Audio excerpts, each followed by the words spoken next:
పిత పుత్ర పవిత్రాత్మ నామమున ఆమేన్. ఈరోజు జనవరి 17వ తారీఖు.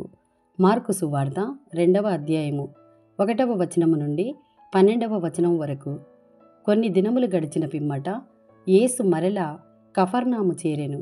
ఆయన ఇంటి వద్ద ఉన్నాడని విని జనులు అచ్చటకు గుంపులు గుంపులుగా వచ్చిరి. ఆ ఇంటి ముంగిట కూడా జనులు క్రికిరిసి ఉండిరి.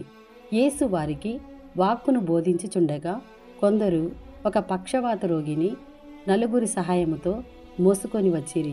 కాని జనులు క్రిక్కిరిసి ఉన్నందున వారు ఆయన చెంతకు రాలేకపోయిరి. అందుచే వారు ఆయన ఉన్న చోటుకు పైన ఇంటి కప్పును తీసి పడకతో పాటు ఆ పక్షవాత రోగిని దించిరి. వారి విశ్వాసమును చూచిన యేసు పక్షవాత రోగితో, కుమారా, నీ పాపములు క్షమింపబడినవి అనెను. అందుకు అచటనున్న కొందరు ధర్మశాస్త్ర బోధకులు, ఇతడెందుకు ఇట్లు చెప్పుచున్నాడు? ఇతడు దేవదూషణములు చేయుచున్నాడు.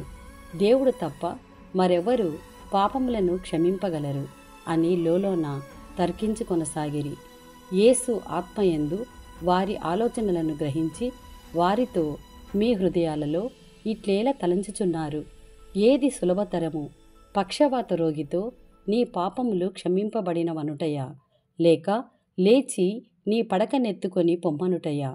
మనుష్య కుమారునకు ఈ లోకములో పాపములను క్షమించు అధికారము కలదని మీకు నిరూపింతును అని పక్షవాత రోగితో, నీవు లేచి నీ పడకనెత్తుకొని నీ ఇంటికి పొమ్మని నీతో చెప్పుచున్నాను అని పలికెను.